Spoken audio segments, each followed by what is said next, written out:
I'm Deb Bowen, and my book series written by children for children includes many World War II stories from the great state of Iowa.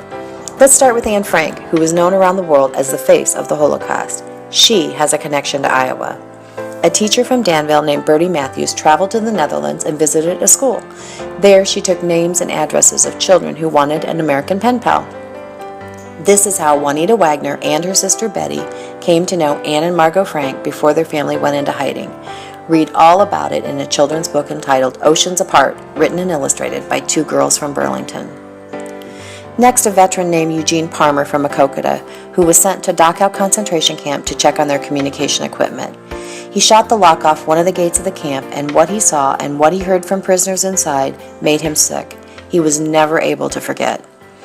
Several years ago, a young lady wrote his story. Amanda will tell you what an honor it was to meet him, to hear his story firsthand, and to preserve it for young readers. Eugene's gone now, and his widow is happy his story is made available to schools. A Jewish Holocaust survivor named David Wolnerman from Des Moines survived many concentration camps, including Auschwitz. David lied about his age on the day he was forced to go into the camp. He said he was 18 years old after seeing the very young, the very old, plus those who looked ill going one direction, and those who looked able to work going the other. He was much younger than that, but his quick thinking saved his life. David's young author calls his book A Lucky Lie. It was two Jewish girls from the Des Moines area who wrote and illustrated this story with the help of a teacher who served as their writing coach. David was thrilled when the Des Moines Register did a front page story about his book launch. Then he was ecstatic when the USA Today picked up that story. That's when David learned what it meant to go viral. This was a first for my book series. Next, I want to share about Christians who risked their life to help those in need, like young Art Hilmo from Davenport. He skied Jews and other refugees over the mountain from occupied Norway into the safety of Sweden.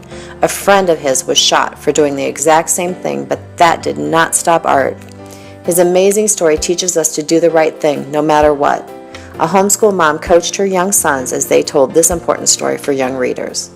This righteous man is now gone, but before he passed, Art made sure that all his friends and relatives in Norway and in Iowa had a copy of his children's book. He was so very proud of his young author and illustrator. Meanwhile, in Hungary, Gino Berta was only 6 years old when his father brought a Jewish family of 4 home in a wagon hidden under the last load of corn. The Bertas hid them in their barn, and it was Gino's job to take them food. It was a risky thing for this Catholic family to do, but thankfully they were not caught.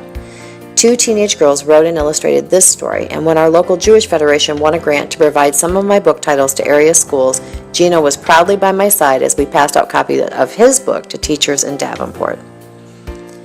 In the Hero series, we have the story of Al Taylor, also from Davenport, who was in Hawaii and on base the day the Japanese bombed Pearl Harbor.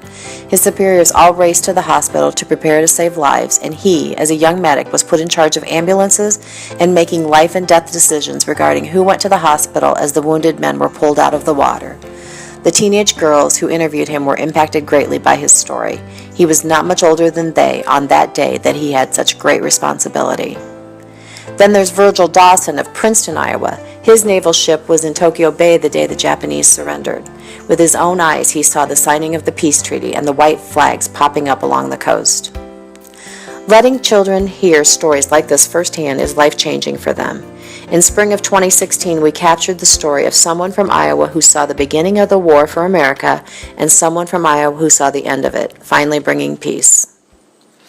Also last spring, we found another incredible story that includes a scene from a war movie called The Longest Day with John Wayne, yet another Iowan.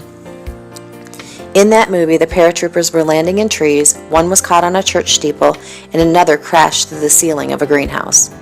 In real life, the one who went through the glass ceiling was Henry Langrier of Clinton, Iowa. He told 2 young girls his story about the horrendous battle that day, being separated from his unit, and then being captured as a POW. On the way to the coal mine where they were being taken as slave labor, the train stopped, and the prisoners were penned with barbed wire right in front of the gate of Auschwitz concentration camp. There was nothing to do but watch the Nazis take the poor prisoners into what looked like a shower house, then bringing their bodies out on a cart and stack them to be burned. As we listened that evening, we were shocked that our subject for the Hero series also shared a grim reminder of the Holocaust. Henry has never been able to forget the images of that camp. The two middle schoolers who wrote his story were in awe that Henry managed to live through the war at all. When they found out his fiancée was home praying for him daily, they titled his book, Saved by Prayer. You never know what you're going to hear when you sit down to talk to a veteran. It's my hope that many more students do this and more important stories are told in Iowa and all across America. It takes action and commitment on part of the student and the writing coaches, but it's worth the effort. I'm casting my nets wider, asking for stories to be told nationwide and calling it Operation Write Now, WRITE, now, since the window of opportunity is closing to meet the World War II generation and tell their important stories. Writer's guidelines for students and instructions for writing coaches are on my website. Please take time to find a subject and tell an important story before it's too late to hear directly from the greatest generation.